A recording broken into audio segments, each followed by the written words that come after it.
Have you ever discovered something that made you question your entire childhood?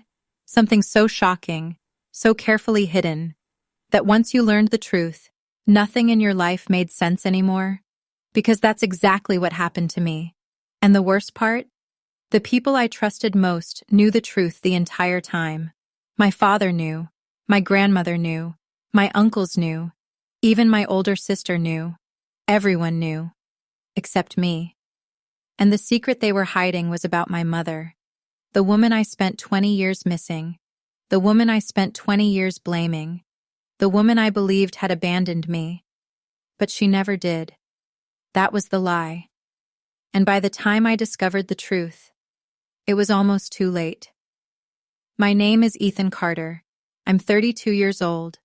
And for most of my life, I believed my mother walked away from me. That's what everyone told me. That's what I grew up hearing. That's what I accepted as truth. Whenever I asked about her, my father would become quiet. Whenever I mentioned her name, relatives changed the subject.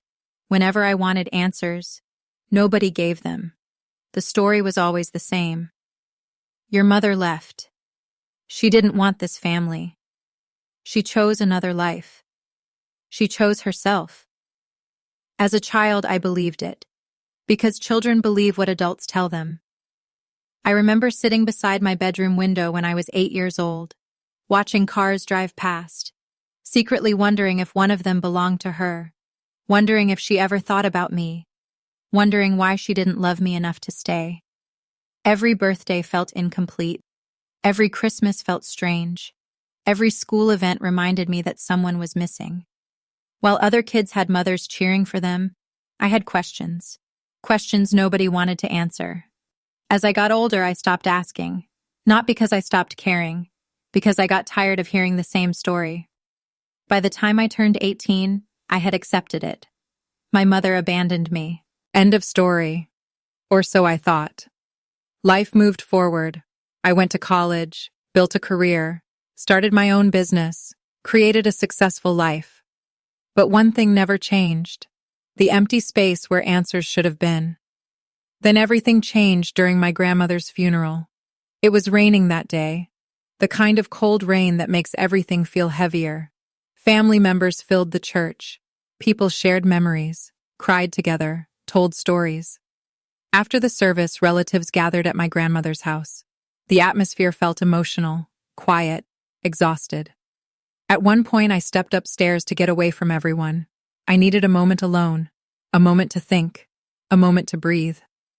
That's when I found the box. An old wooden box hidden inside a closet, covered in dust, locked, forgotten. Or maybe, hidden. At first I ignored it, then curiosity got the better of me. The lock was broken, old, weak. One gentle pull opened it. Inside were photographs, letters, documents, and dozens of envelopes, all addressed to me. My heart immediately started racing, because every envelope carried the same handwriting, the same signature, the same name. Mom. For a moment I couldn't breathe. I opened the first letter, then the second, then the third, then another, and another, and another. My hands were shaking, my vision blurred, because every letter told the same story. She never left. The first letter was written shortly after my 7th birthday. Dear Ethan, I miss you every day. I hope one day you'll understand why I can't see you. Please never believe that I stopped loving you. I never will. I stared at the page, completely frozen.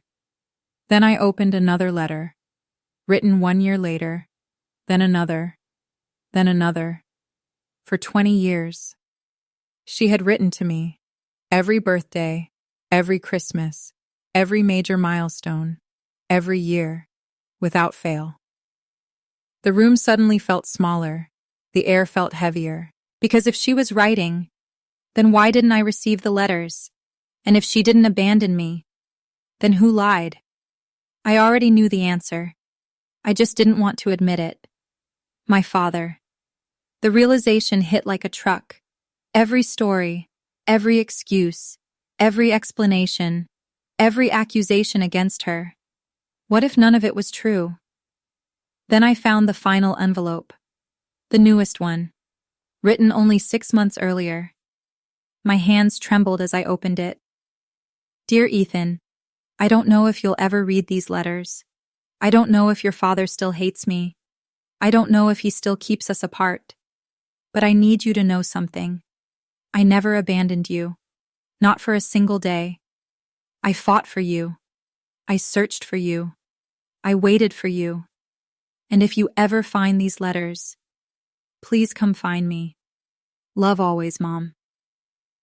At the bottom of the page was an address, a current address, a real address. For the first time in 20 years, I had a way to find her. But before I could do that, I needed answers. And there was only one person who could give them: my father. I grabbed the box, carried it downstairs, walked into the living room, and placed every letter directly in front of him. The entire room went silent. My father looked down, saw the letters, saw the handwriting, saw the box, and immediately turned pale, because in that moment, he knew the truth was finally out. The room fell completely silent. Nobody moved. Nobody spoke. Nobody even looked at me. They looked at the letters, the same letters that had just destroyed the story I had believed my entire life. My father stared at the box. His face had gone pale. His hands trembled slightly. For the first time in my life, he looked afraid. I pushed the letters toward him. Tell me the truth. My voice was calm, too calm. The kind of calm that comes right before a storm. Nobody answered. I looked around the room. My aunt looked away. My uncle lowered his head. My older sister suddenly became interested in the floor. That was all the confirmation I needed. They knew. Every single one of them knew. You all knew. The words came out quietly, but they landed like a bomb. Still nobody answered.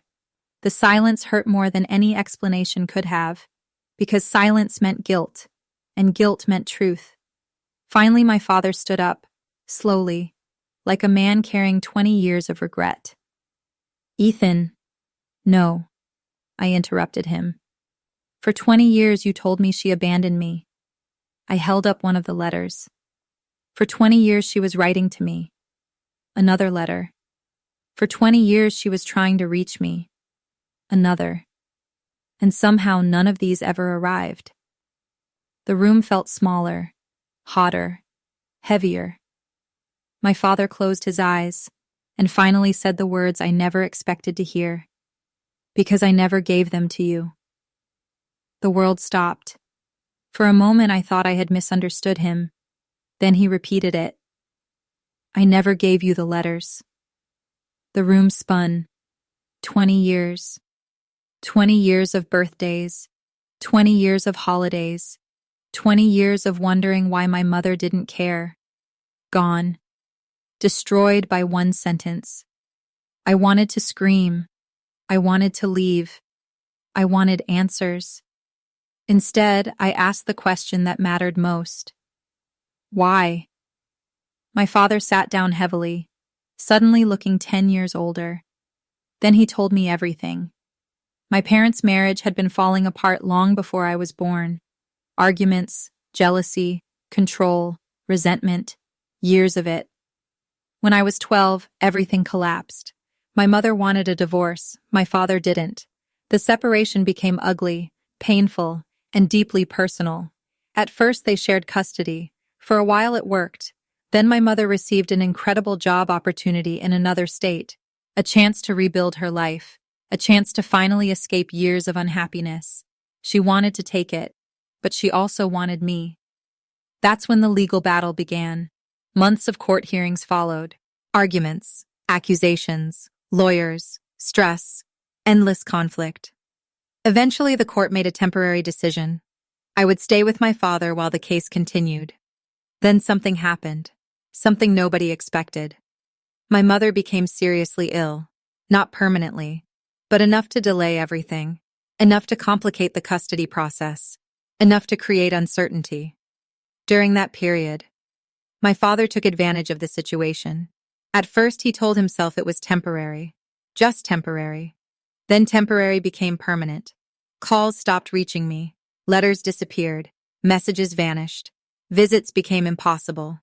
And little by little, he convinced everyone around him that he was protecting me.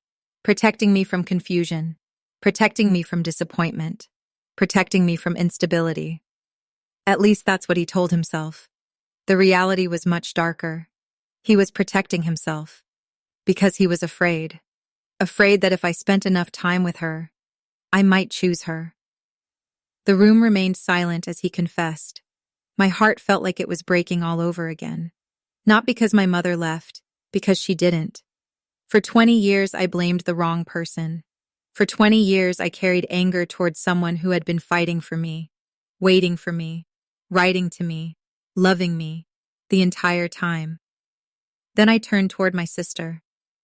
When did you know? She immediately started crying. When I was 16. I froze. 16. That meant she had known for more than a decade. She looked ashamed. I wanted to tell you. Then why didn't you? Her voice cracked. Because Dad begged me not to. The answer felt like another knife. One more betrayal.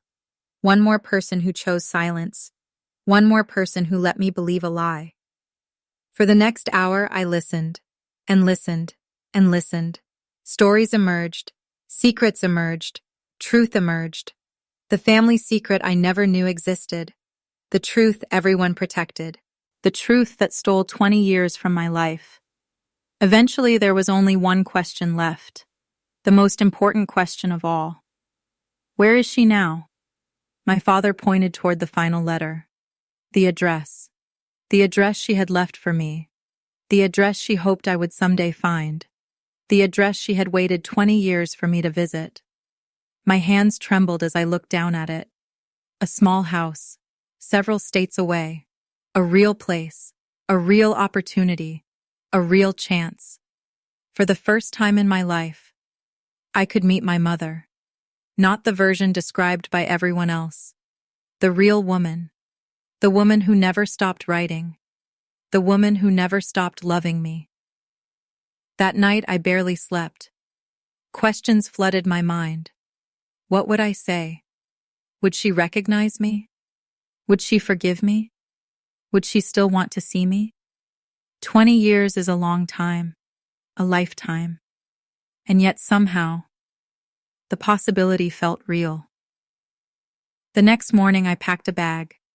No speeches, no dramatic goodbyes, no long conversations, just a decision.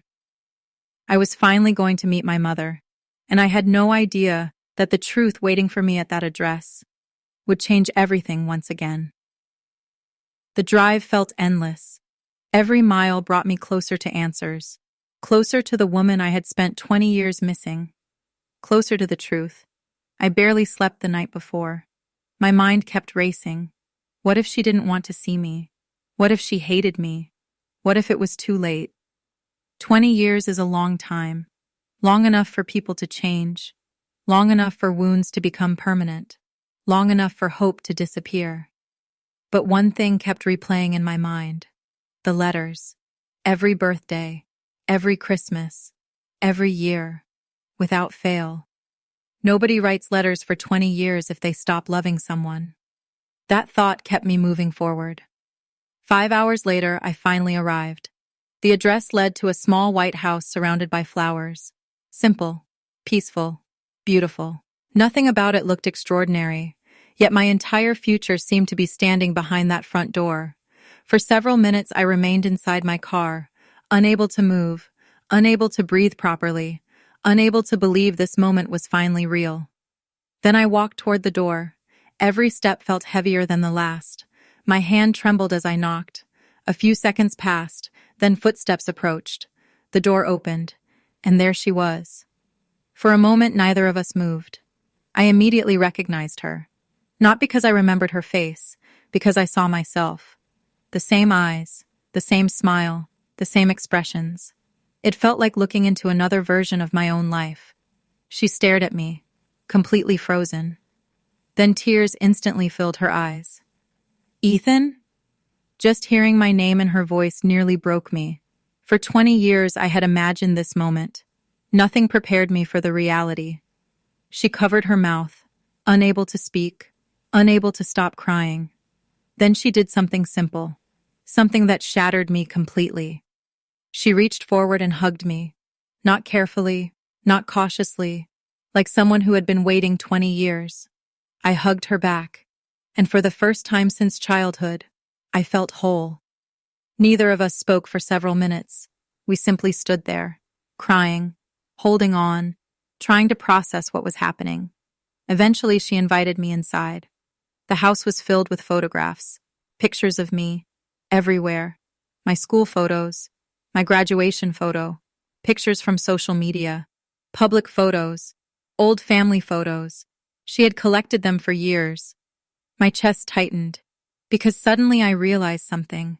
Even when she couldn't be part of my life, she had never stopped watching from a distance, never stopped caring, never stopped loving me. We sat together for hours, talking, laughing, crying, sharing memories. Then came the question I had carried my entire life. Why didn't you stop fighting?